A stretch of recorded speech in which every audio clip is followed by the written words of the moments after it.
morning, Annie. Good morning, Carrie. You know what? It's recording this for December. I know. Isn't it amazing? December 2nd, right? Like, and I do like looking out. I just said this to John last night. I looked out in the garden, and there's just this tiny little strip of snow left from the dump that we got, not last week and the weekend before. And I said, I could do winter like this. I could. I mean, it's chilly. I still probably couldn't go around in my flip-flops when it hits, near 0 or below 0, but I could do it without snow. Okay, right. So, but it is December the 2nd. It's December the 2nd, and it is time for Friday Crumbs from the Pop Tarts. There we are, and that's us, and here we are. We're recording from my office over here at St. Paul's. And there's a sheep over our head. There is. We were commenting we're both wearing blue, and blue is an Advent color. I still don't know, but it should be purple. In your mind, yes. I'm right. Blue, blue and purple are interchangeable. It seems. I mean, I have a straight purple. For Lent, right? Like so, Lent I wear my straight purple. Okay. But in the season of Advent, my chasuble is that I have over at St. John's. I saw that. Is blue and purple, and I just love it because it blends the two. And the linens that the coverings there have the blue and purple, so it works really well. But here at St. Paul's, I have beautiful, beautiful purple vestments. So I love both colors. I mean, the longest season that we have is green, and that's my least favorite color. This is the one who wears flip-flops because she likes it when it's warm, and which is usually a green. Yeah, but green's under my feet, not across my body. Okay. But imagine being colorblind and not being able to see the colors. You think about the advancements of these glasses that people can get that will allow them to see color. But it's the same with not being able to see anything or not being able to hear or even have diminished hearing. We take so much for granted in life, right? And the isolation that it And then when it fades, you get frustrated. Because then you've got hearing aids, and then you have to worry about batteries, and then when you're like, oh my goodness. And glasses, which are great, but they're never exactly the same. Yeah. And then you... Or me, I've got cheaters everywhere. Like, everywhere. So I said, is that another pair of glasses? Yep. It's there and there and there and there. Because you just, we need something to help us. But then you think about some of our other senses, right? Like, so touch. Touch is so important. Smell. Yes. And I think, okay, so what could we ever do to replace a sense of smell for people? That's one of those things that we don't have. I don't even know if it's on anybody's research plate, but probably is somewhere. How would we, how do we enhance that? So I know the other senses kick in to try and compensate. And one of the last things to go when you are dying is your hearing and your sense of smell. That's right. So that's why they always say, especially at hospice and places, that they have apple cider on the stove or cookies baking, because those are very familiar and homey think smells. Of the memories that I remember being in a tiny wee village in England, and there was an old a chemist, like a pharmacy, and oh my goodness, like the perfumes they had, they were really old. But there was one, the bottle looked a little familiar. And I just, name didn't mean anything. Anyways, and it was not very expensive, but I thought it was a pretty bottle. I don't wear perfume either. I don't know why I got it, but I did. And then I smelt it. It was the perfume my mother used to wear when I was tiny. Probably when we were out in Africa, right? And these just, not the memories themselves, but this incredible feeling of just, oh my goodness, nostalgia and love and warmth. Right. It was just incredible. Yeah. So I kept the perfume. I didn't wear it because I get headaches from perfumes. But we were living away from my family at that point. It was so nice just to take the little stopper out and give it a little waft and have that, right? And so cool. So we're talking about senses that actually our gospel reading today from Matthew's has something to do with one of those senses, right? We're going to be reading from Matthew, the Gospel of Matthew, chapter 9, and we're going to just do a very short reading. It's verse 27 to 31, and its caption is Jesus heals 2 blind men. So actually, I'm going to ask you, Annie, because it's a very short one. I don't think we need to share the reading of this. Would you mind reading that for us? Matthew 9:27. As Jesus went out from there, 2 blind men followed him, crying loudly, "Have mercy on us, Son of David." When he entered the house, the blind men came to him, and Jesus said to them, "Do you believe that I am able to do this?" They said to him, "Yes, Lord." Then he touched their eyes and said, "According to your faith, let it be done to you." And their eyes were opened. And Jesus sternly ordered them, "See that no one knows of this." But they went away and spread the news about him throughout that district. The Gospel of Christ. Praise to you, Lord Jesus Christ. You know, two things jump out. Okay. First of all, you need to believe to receive. Right. Right? Okay. Because that belief is our response to the invitation from God. Right? Okay. Because that's, we always are responding to God's invitation. Okay. So there's that response and listening with our hearts and believing in God. And then, so there's trust and obedience. Okay. And then right at the end, there's total disobedience. Yeah, I was going to say, okay, like, shh, don't be telling anybody. and it's like, blah, blah, blah. But then, you know, and so, but how could you not? How I'm could just you not gonna say, suddenly oh my become goodness. a seeing individual and people not be saying, How come what's you going on? What up? Yeah. Who did that? Yeah. Being so excited to share what had happened to you, right? It's just that you just couldn't contain it. I think Jesus was asking the impossible I there. think he There's was. no way. And yet he did the impossible as well, didn't I know. he? Yeah. Okay. Yeah. Right? He did. He did. But that, you know, do you believe? And the other part of this gospel too, if you happen to read a little bit farther, the next portion is Jesus heals one who was mute. Yeah. And then so girl restored to life and a woman is healed. So this is part of Matthew's gospel where there's a lot of healing and a lot of witnessing going on, and I think it's kind of neat. But yeah, talking about the senses and that, I mean, the men were so excited. They were like, what? That's right. You know? Yeah. But it was all because, do you believe? Do you believe that I can do this? And Jesus removing barriers that isolated people, right? So we got talking about the senses and how important they are. But here, you know, something like that would keep you completely isolated from community because you would be seen as unclean, right? And so, I mean, we, even in our best efforts today, we feel isolated. We know those who have impairments of feeling isolated. But Jesus there, he just walks in and he removes it, right? And yes, do you believe? And it happens. And I think, do we have to believe for miracles to happen? Maybe, I don't know. But maybe miracles make us believe more. Does a lack of belief make a miracle not happen? And I think that's the question to ask, because the gift is always given by God. The transformation, the power of that is always from God. So our inability to see it, accept it, doesn't negate the power that God has. That's right. It just negates our ability to witness to it and see it or hear it or feel it or smell it. Right? Which is kind of cool because I think so much of prosperity theology places the power on us. Yeah.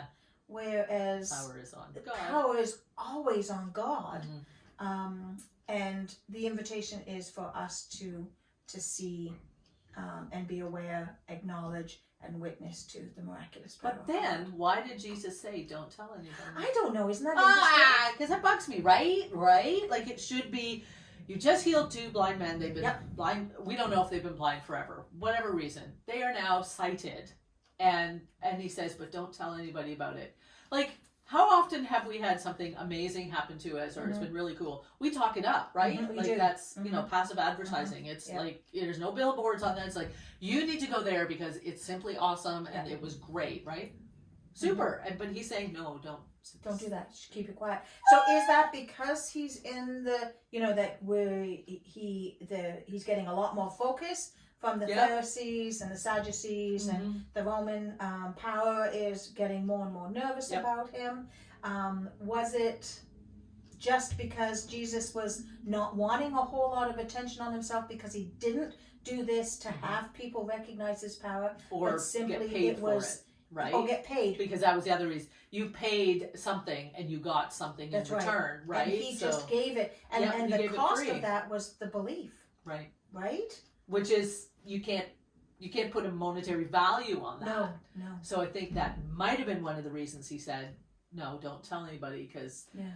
But then everybody started flocking to him anyway. So That's it wasn't like he was doing it for his own self-preservation. Oh, I'm going to be just inundated with people wanting healing left, right, and center. Like, you remember the woman, all she wanted to do was touch his clothes. That's right. Like, I just... That's right. And yet he knew that power went from him. That's right.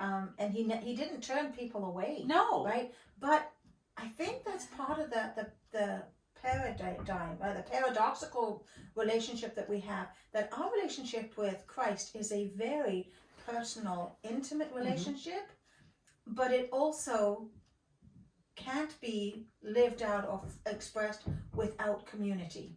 Right. So even though we have this very close relationship with God, so God knows us individually. God knows our strength. God knows our weaknesses. God knows what needs to be healed. Yep. Right? Yeah. And so that's very intimate. That's just between us. Yeah. Right? Right. And but then the effect of that miraculous healing, the effect of having Christ in our life, then radiates from us, and there's no way people can't see the effect of it. Right. And so maybe that's where it's written in a way that would, I mean, let's face it, how the Bible was written was people's interpretations of those situations, and for some of them what they saw happen. Yeah. Right? But in this case, nobody would have seen that unless it was somebody like a fly on the wall. Well, he went from there, and two blind men followed him, crying loudly. Yeah. So how far out of town did he get? Right? How were they following him? And people would have known these two blind guys because they were blind and they needed help, or they would have sat on the edge of this town, or they were probably marginalized anyway. Absolutely. Right? Because it didn't have the resources that we have now. They may have had family members caring for them. We don't you never know. And I think that's the wonder and I think that's the power of Scripture. Yeah. Is that we will create the narrative around this in our mind, right? Yeah. And we make assumptions about who they were and where they lived and, what they even looked like in some ways, I think. But how life-changing was that moment for them? That's right. Where they lived and the community around them now completely changes. And so it's like in Advent when we light the candles, right? Okay. We bring she just got excited. Could you tell? Yeah. Evidence of the light in the darkness. Right. And so every time Jesus reached out and cured, this was an ever-growing evidence of the light in the darkness. Yeah. Whether it be the darkness of blindness or the darkness of being mute, right? Yeah. Deaf.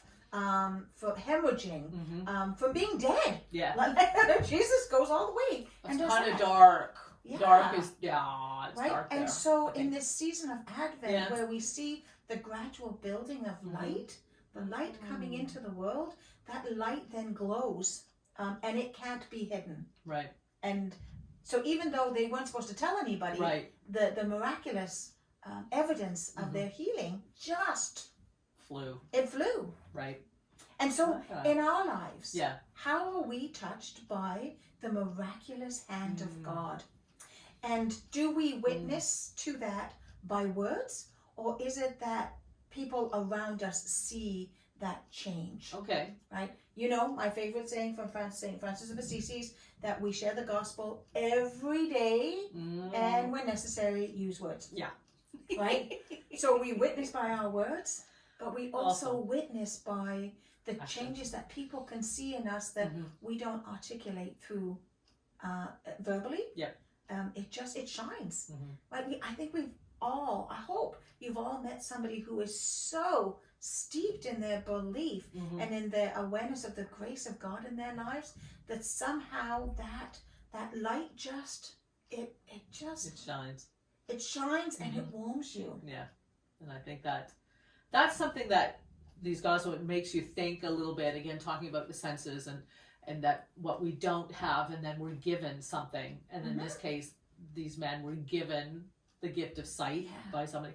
And I think it's one of those gifts. And as we approach Christmas and we talk about gifts, that's where I kind of went to. This was a gift. Jesus didn't have to give this gift to these men, but he did. And we don't know why he chose them. Because there's probably like hordes around him, but he chose them. Yeah. And asked them a specific question, which hopefully if we were ever posed with that question, we would say yes. Probably be dumbfounded all at the same time. Like, yes, okay. But they took a leap of faith. Those guys, with not being able to see, I would assume that they knew that Jesus was coming. Yeah. So they would have to. But they took a leap of faith. How would they even say... They probably had lived their lives and just like, okay, and then they said, this is a chance. Let's just take it. Yeah. Have you ever done that? Just taken a chance and not know what the result might be? And doesn't that feed back to the sermon that I shared last Sunday? Right? If we truly believed the promise of God, right? From the four winds, from one end of heaven to the other, that God will collect and gather up his people, right? If we truly allowed that to just sink into every molecule of our bodies, what would we dare to do? Wow. What would we dare to do if we believed in Jesus's power that much? And I think that's what this little tiny little pericope is sharing with us. Yeah. Right? And Jesus says, do you believe I am able to do this? And they said, yes. Lord. They didn't care if they were going to look foolish, or crazy for believing in him. Yeah. That their hope was their hope was greater than their fear. Yeah. Wow. There it is. Their hope was greater than their fear. Isn't it that we need to write that somewhere? Is your hope greater than your fear? Yeah. And what could we do? What would we dare to do if we truly believed in the promise of God? Okay, that's a good question. And on that note, we will leave you to your pondering. Now I got me thinking. I don't know. There you go. And we'll see you next week. Yeah. Thank you for joining with us today. Friday Crumbs from the Pop Tarts. We always have so much fun with this. And it's December. It's December. Santa parade tonight. Oh, she doesn't have any socks on. But my toes are covered. My heels are.